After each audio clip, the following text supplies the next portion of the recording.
এটা দেখে চিনতে পারছেন? এটা হলো মাছের চপ, যেটাকে ফিশ কাটলেট বলে। আজকে আমি তোমাদেরকে দেখাবো কিভাবে ফিশ কাটলেট বানাতে হয়। এখানে আমি 1 কাটার বরফের মাছ নিয়ে নিয়েছি। প্রায় হাফ কাপের মতো জল দিয়ে 1 চামচ হলুদ গুঁড়ো, একটু লঙ্কার গুঁড়ো আর 1 চামচ নুন দিয়ে মাছটাকে ভালো করে সেদ্ধ করে নিতে হবে। এভাবেই আমি একটা একটা করে সব মাছগুলো দিয়ে দিলাম। জলটা শুকনো হওয়া পর্যন্ত আমি ঢাকা দিয়ে রাখলাম। মাছটা পুরোপুরি সিদ্ধ হয়ে গেছে। এবার খুন্তির সাহায্যে ধীরে ধীরে মাছগুলোকে তুলে নিলাম। আমি একটু ভেঙে দেখাচ্ছি কত সুন্দর মাছটা সেদ্ধ হয়েছে। এখানে একটার মতো রসুন ছাড়িয়ে নিয়েছি, দুটোর মতো পেঁয়াজ কুচিয়ে নিয়েছি আর একটু মটরশুঁটি নিয়ে নিয়েছি। এবার মাছের কাঁটাগুলো ভালো করে ছাড়িয়ে নিলাম। তারপর গরম তেলে কুচিয়ে রাখা পেঁয়াজটা দিয়ে বাদামি বাদামি করে ভেজে নিতে হবে।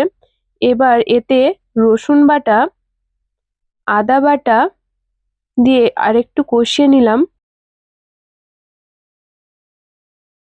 একটু ভাজা ভাজা হয়ে গেলে মটরশুঁটি দিয়ে আবার একটু নেড়ে নেব।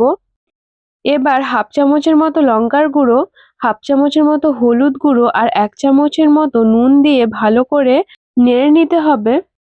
তারপর ভাজা মশলা দিয়ে দিলাম 1 চামচের মতো আর কুচিয়ে রাখা ধনেপাতা দিয়ে বেছে রাখা মাছটা দিয়ে ভালো করে নাড়াচাড়া করে নিতে হবে।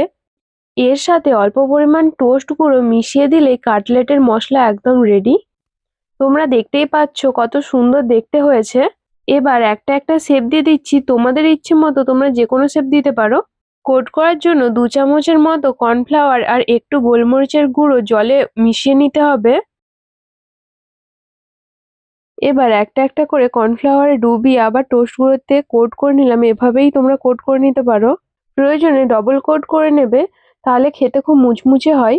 এবার মিডিয়াম আঁচে একটা একটা করে দিয়ে বাদামি বাদামি করে ভেজে নিলেই তৈরি হয়ে যাবে ফিশ কাটলেট। ফিশ কাটলেটটা কেমন হলো কমেন্টে অবশ্যই জানাবে। নতুন নতুন ভিডিও পেতে চ্যানেলটা সাবস্ক্রাইব করে বেল আইকনটা প্রেস করে রাখবেন।